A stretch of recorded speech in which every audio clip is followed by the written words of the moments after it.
মাগরিবের পরে কারো সঙ্গে কথা না বলে এই দোয়াটি 7 বার পরে আল্লাহ তাআলার কাছে যা চাইবেন আল্লাহ আপনাকে তাই দান করবে। অভাবে আছেন, ঋণগ্রস্ত আছেন, মাথায় টেনশন, ঋণের বোঝা, বাড়িতে থাকতে পারতেছেন না, আল্লাহ সব আপনার পেরেশানি দূর করে দেবে ইনশাআল্লাহ, যদি আপনি আমলটি করতে পারেন। আমল মানুষের জীবন বদলিয়ে দেয়, আমল মানুষের জীবনকে পরিবর্তন করে দেয়। আল্লাহ তাআলা আপনার সব দোয়া কবুল করে নেবেন ইনশাআল্লাহ।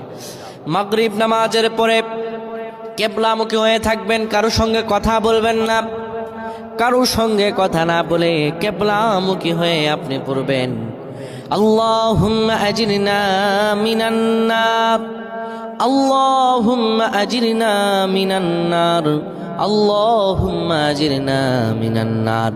যদি এটি আপনি মাগরিব নামাজের পরে কারো সঙ্গে কথা না বলে পড়ে 7 বার পরে দুটি হাত তুলে আল্লাহর কাছে দোয়া করেন, আল্লাহ জাহান্নামের আগুন থেকেও বাঁচাবেন এবং আল্লাহ আপনার সব দোয়াগুলো কবুল আর মঞ্জুর করে নেবেন। আল্লাহুম্মা আমিন।